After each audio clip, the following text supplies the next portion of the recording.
Vladimir Putin finally Bharat आ चुके हैं और भारत की रिसर्च एंड एनालिसिस विंग इस विजिट को बहुत महत्वपूर्ण नज़रिए से देख रही है। यहाँ पर सिर्फ पुतिन की बॉडी लैंग्वेज ही मैटर नहीं करेगी। पुतिन के सिर्फ साइकोलॉजिकल प्रोफाइल के साथ वो बॉडी लैंग्वेज का जो असेसमेंट है वो तो विजिट के अगले 2 दिन में क्लियर होगा ही होगा कि किस प्रकार से चीज़ें अनफोल्ड हो रही हैं। और इन दोनों चीज़ों को लेकर मैं एक सेपरेट वीडियो आपके साथ फिर से बनाऊंगा कि किस प्रकार से भारत की रिसर्च एंड एनालिसिस विंग आज की डेट में पुतिन के बॉडी लैंग्वेज को भारत में जब वो आए उसको एनालाइज किया। लेकिन सबसे बड़ा सवाल ये उठता है कि ये जो विजिट है इस विजिट के मायने क्या हैं। बहुत सारी मीडिया के डिबेट्स यदि आप सुने तो वो आज की डेट में सिर्फ 2-3 चीज़ों पे एम्फसाइज कर रहे हैं। बार बार मीडिया के डिबेट्स एक ही चीज़ को बोल रहे हैं कि पुतिन भारत आए हैं कि यहाँ पर वो भारत को अलग अलग प्रकार की डिफेंस टेक्नोलॉजीज़ को बेच पाएँ, अलग अलग प्रकार के एयरक्राफ्ट्स के जॉइंट मैन्युफैक्चरिंग को वो इनकरेज कर पाएँ। और दूसरा है तेल का खरीद फरोख्त कि ऑयल, नेचुरल गैस, इस प्रकार की चीज़ों के ऊपर पुतिन जो है वो भारत को बेसिकली यहाँ पर एक डिस्काउंटेड रेट पर एक एनर्जी सिक्योरिटी के हिसाब से और एक डिफेंस सिक्योरिटी के हिसाब से भारत और रशिया के रिलेशनशिप को वो नज़रिए से देखते हैं। लेकिन इन सब चीज़ों के पीछे छुपे हैं कुछ ऐसे लेयर्स जो अनफॉर्चुनेटली मीडिया इस चीज़ को नहीं समझ पाती। आज के इस वीडियो में हम इन्हीं चीज़ों के ऊपर चर्चा करेंगे। सबसे पहली चीज़ आपको समझने की आवश्यकता ये है कि जो भारत और रशिया के रिलेशन है ये कोई यहाँ पर नॉर्मल डिप्लोमेटिक रिलेशंस नहीं है जो बाकी अन्य देशों के साथ भारत के अक्सर होते हैं। यहाँ पर एक ऐसा साइकोलॉजिकल इक्वेशन है जिसमें ट्रस्ट है बिना डिपेंडेंस के, जिसमें एक अलाइनमेंट है बिना ओबीडियंस के, जिसमें एक फ्रेंडशिप है बिना किसी प्रकार के इमोशनलिज्म के, क्योंकि यहाँ पर दोनों को एक दूसरे के साथ म्यूचुअल नीड है बिना किसी डेस्परेशन के। इस रीजन से अगर आप ध्यान से ऑब्जर्व करें तो पुतिन जब वो भारत को देखते हैं तो वो भारत को किसी नज़रिए से एक जूनियर पार्टनर नहीं देखते, बल्कि पुतिन का नज़रिया भारत को देखने का एक बड़ा पेक्यूलियर है जो कि अमेरिकन नज़रिए से अलग है। वो ये है कि आज पुतिन भारत को सबसे महत्वपूर्ण तरीके से एक साउथ एशिया का इमर्जिंग पावर देखते हैं और वो एक ऐसा इमर्जिंग पावर जो सेल्फ रिस्पेक्ट से लेकर एक इक्वल पार्टनर के तहत उसको प्रमोट करना चाहते हैं।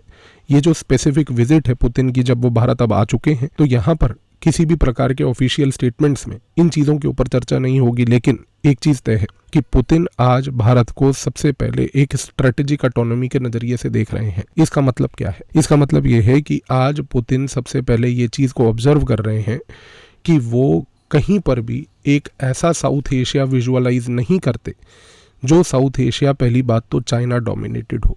अब ये सुनकर आपको शायद बड़ा आश्चर्यजनक लगेगा, लेकिन यहाँ पर खेल को समझने की कोशिश कीजिए। इस मोमेंट पर एक डिबेट जो अक्सर पूरे वर्ल्ड में चल रहा है और जो कि एक रियलिटी बेस्ड डिबेट है वो ये है कि पुतिन रशिया के साथ जो व्यवहार चाइना को लेकर करते हैं उससे एक डिबेट ये क्लियर प्रूव हो जाता है कि रशिया और चाइना का रिलेशन बहुत गहरा है। इसमें कोई डिनाइबिलिटी नहीं कि रशिया और चाइना के रिलेशंस बहुत डीप है और रशिया चाइना रिलेशन की डेप्थ इस प्रकार की है कि दोनों ऑल वेदर फ्रेंड्स हैं। लेकिन कहीं ना कहीं पहली बात तो रशिया चाइना को लेकर बहुत ज़्यादा कंफर्टेबल नहीं है।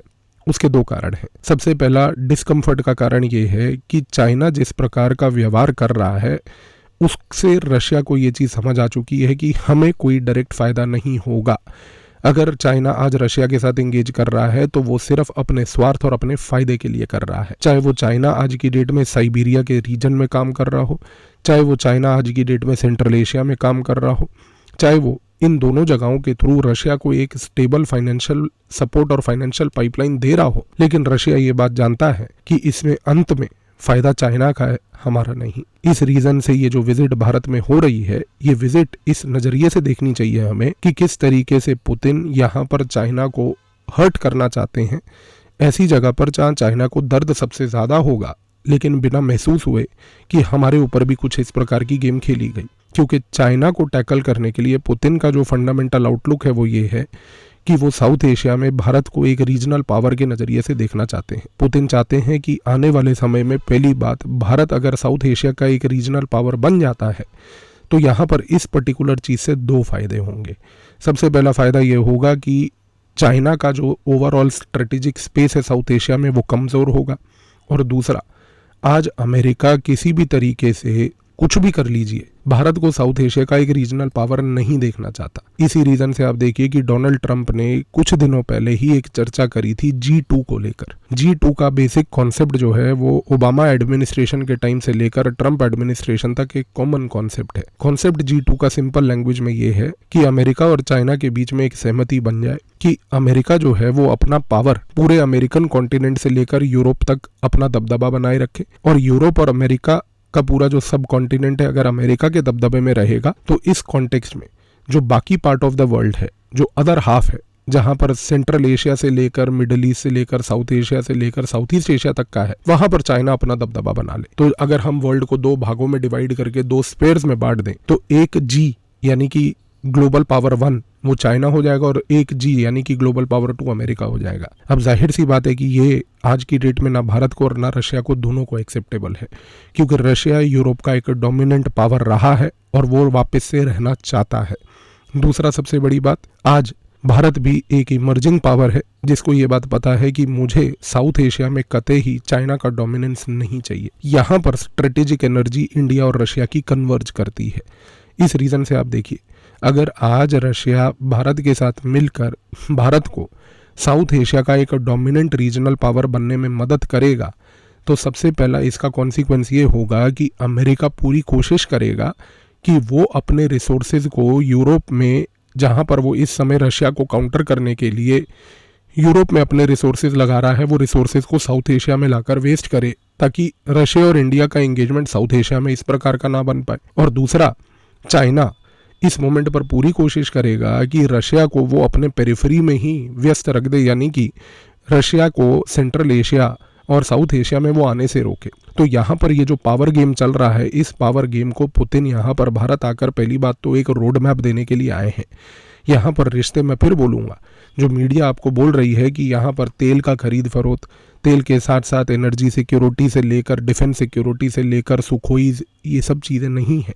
ये एक सरफेस लेवल चीज़ है। बीनीथ द सरफेस जाकर देखिए कि इन सब चीज़ों के पीछे का खेल क्या है। दूसरा, अब रशिया को एक बात पता है कि यदि मुझे भारत को इस मोमेंट पर अगर एक बड़ा प्लेयर बनाकर उसको साउथ एशिया में डोमिनेट करवाना है और साउथ एशिया का डोमिनेंट पावर बनाना है, तो रशिया को एक चीज़ ये मालूम है कि उसके लिए मुझे भारत की नौसेना के साथ मिलकर, भारत की नेवी के साथ मिलकर पहली बात तो इंडियन ओशन में आना पड़ेगा। अब सबसे बड़ी बात, रशिया को ये पता है कि अगर मुझे इंडियन ओशन में आना है तो वो कैसे पॉसिबल होगा, क्योंकि रशिया तो एक यूरोप का कॉन्टिनेंटल पावर है। उसके पास तो यूरोप से लेकर नीचे तक अगर हम देखें तो इंडियन ओशन तक तो कहीं पर कोई डायरेक्ट एक्सेस ही नहीं है। तो यानी कि अगर रशिया को एक्सेस इंडियन ओशन का चाहिए, क्योंकि इंडियन ओशन एक वार्म ओशन है, तो रशिया की वार्म वाटर पोर्ट पॉलिसी क्या है? रशिया की वार्म वाटर पोर्ट पॉलिसी ये है कि वो चाहता है कि वो सबसे पहली बात तो इंडियन ओशन में भारत के साथ आए। लेकिन अगर आप रशिया के गेम को यहाँ पर ध्यान से ऑब्जर्व करें तो रशिया एक जगह पर इंडियन ओशन में आने के लिए भारत के साथ तो एंगेज कर ही रहा है, लेकिन दूसरी जगह पर पिछले कई सालों से जो वो गेम साइलेंटली खेल रहा है वो है कि रशिया एक बहुत क्रेडिबल प्लेयर अफ्रीका में बन रहा है। अगर आप रशिया को अफ्रीका में ध्यान से ऑब्जर्व करें तो आप एक चीज़ देखेंगे कि रशिया ने जिस प्रकार से अपना स्ट्रेटेजिक स्पेस अफ्रीका में बनाया है, वो भी एक ऐसी जगह पर जहां पर इस मोमेंट पर चाइना को लेकर कहीं ना कहीं अफ्रीका के देशों में एक आशंका पैदा हो रही है। अमेरिका अफ्रीका से रिट्रीट कर चुका है। भारत को एक डेवलपमेंटल स्पेस कैप्चर करना है और अफ्रीका के अंदर जो स्ट्रेटेजिक वैक्यूम है उसको अगर आज की डेट में कोई टैप कर रहा है तो वो और कोई नहीं बल्कि केवल और केवल रशिया है। यहाँ पर अब इस गेम को यहाँ से ध्यान से समझने की कोशिश कीजिए कि यदि अगर रशिया अपने आप को अफ्रीका के अंदर चाइना की उस रिसीडिंग स्पेस, अमेरिका का रिट्रीट और भारत के इस डेवलपमेंटल स्पेस के साथ कहीं ना कहीं अपने आप को पोजीशन करता है, तो भारत और रशिया ये दोनों मिलकर पहली बात तो अफ्रीका में प्रेजेंट होते हैं। पुतिन इस बार भारत के साथ इन चीज़ों पर चर्चा करने के लिए आए हैं। उनका उद्देश्य ये है कि मैं स्ट्रेटेजिक वैक्यूम अफ्रीका का भर रहा हूँ, डेवलपमेंटल लेवल पर वैक्यूम आप अफ्रीका में भर रहे हैं, आप और मेरे में सिनर्जी है। अगर हम मिलकर अफ्रीका के स्पेस को डेवलपमेंट पर स्ट्रेटेजिक लेवल पर डोमिनेट करें तो कहीं ना कहीं रशिया को अफ्रीका में जाकर इंडियन ओशन में एक प्रेजेंस मिलेगा। और ये इंडियन ओशन में प्रेजेंस अगर रशिया को अफ्रीका से मिलता है प्लस भारत से मिलता है तो इस दोनों कॉन्टेक्स्ट में गेम बिल्कुल क्लियर है, रशिया ग्रेजुअली एक इंडियन ओशन में डोमिनेंट पावर बनता है। अब इससे सबसे ज्यादा प्रॉब्लम किसको होगी? पहला चाइना को होगी, क्योंकि चाइना को ये बात पता है कि वो भारत को और भारत के साथ साथ अमेरिका का Indo Pacific quadrilateral security dialogue AUKUS इन टाइप की चीज़ों को तो मैनेज कर सकता है, इन टाइप की चीज़ों को वो यहाँ पर टैकल कर सकता है।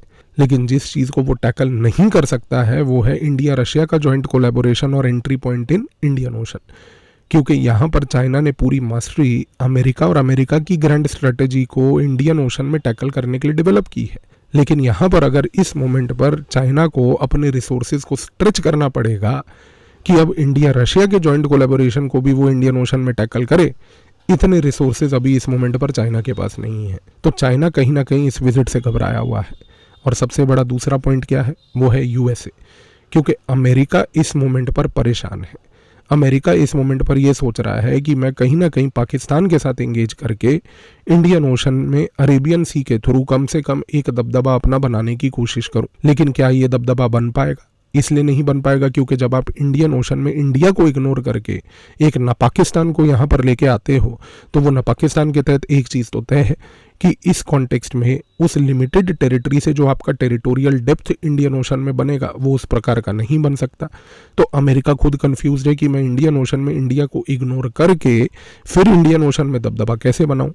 ये है गोल्डन अपॉर्चुनिटी पुतिन और भारत को एकजुट करके इंडियन ओशन में एक स्ट्रेटेजिक लेवल पर स्पेस बनाने की। फिर मैं बोलूँगा ये जो विजिट आज हुई है पुतिन की, इस विजिट में सरफेस लेवल की चीज़ों को मत देखिए, सरफेस लेवल के खेल को मत देखिए, क्योंकि रशिया एक स्ट्रेटेजिक गेम खेल रहा है। वो पहली बात अगर अफ्रीका से लेकर भारत के साथ मिलकर इंडियन ओशन में आएगा तो उतना ही अमेरिका यूरोप से रिसोर्सेज डाइवर्ट करके रशिया को यहाँ पर आने में रोकेगा। और जैसे ही वो यूरोप से अपने रिसोर्स डाइवर्ट करके रशिया को यहाँ आने में रोकेगा, रशिया के लिए उतना ही स्पेस यूरोप में खाली होगा जिससे कि वो यूरोप में अपना दबदबा बनाएगा।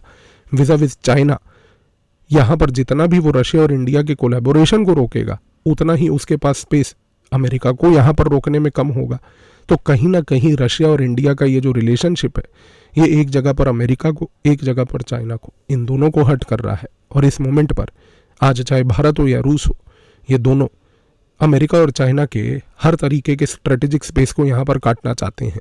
तो ये विजिट के ये मायने हैं। और इस विजिट में ये जो मायने आपने देखे, जो सरफेस लेवल के नीचे की डीपर चीज़ें हैं, आई बिलीव ये अब आपको क्लियर हुई होंगी। आने वाले अगले 2 दिन में 2 और वीडियोस, खास करके एक रशिया और चाइना का स्पेसिफिक गेम जो यहाँ पर चल रहा है, जो इस विजिट में चाइना को इरिटेट करेगा और कैसे भारत उस इरिटेशन को बढ़ाना चाहता है, जले पे नमक छिड़कना चाहता है, नींबू निचोड़ना चाहता है, लाल मिर्ची देगी मिर्च फेंकना चाहता है। और दूसरा, इस पूरी विजिट के बाद भारत की रिसर्च एंड एनालिसिस विंग ने पुतिन के ओवरऑल बॉडी लैंग्वेज को क्या असेस किया भारत में, और उस असेसमेंट से क्या हमारा एक स्ट्रेटेजिक आउटकम निकलता है। अगले 2 वीडियोस में इन चीज़ों पर चर्चा करेंगे। धन्यवाद।